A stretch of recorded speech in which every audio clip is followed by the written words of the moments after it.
First எடுத்தோனே நான் ட்ரெய்லர்லாம் பார்க்கல ஆக்சுவலி. அங்க போயிட்டு தான் 2 ஸ்க்ரீன் இருந்துச்சு. அதாவது மலையாளத்திலயும் இருக்கு, தமிழ்லயும் இருக்கு. ஸோ தமிழ் புக் பண்ணிட்டு உள்ள போயாச்சு.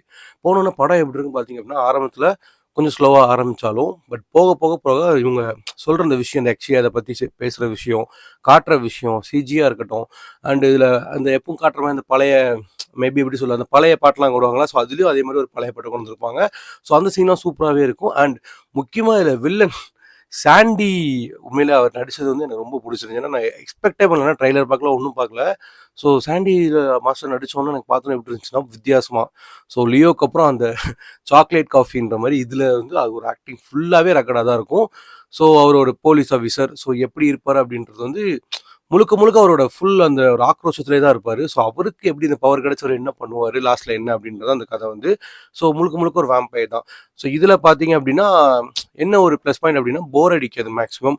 அண்ட் நெறைய படம் நம்ம எவ்வளோ செலவு பண்ணி இது என்னடா மொக்கையா இருக்கு அப்படின்னு சொல்ற இடத்துல, கம்மி பட்ஜெட்ல எடுத்திருந்தாலும் இது கொஞ்சம் பார்க்க நமக்கு சூப்பராவும் இருக்கும். போர் அடிக்காம இருக்கு. ஓகே, புதுசா நெறைய விஷயம் கத்துக்குறோம் அப்படின்ற மாரியும் இருக்கு. ஸோ கண்டிப்பா இந்த படத்த நீங்க தியேட்டர்ல பார்க்கலாம். அந்த அளவுக்கு ஒர்த் தான்.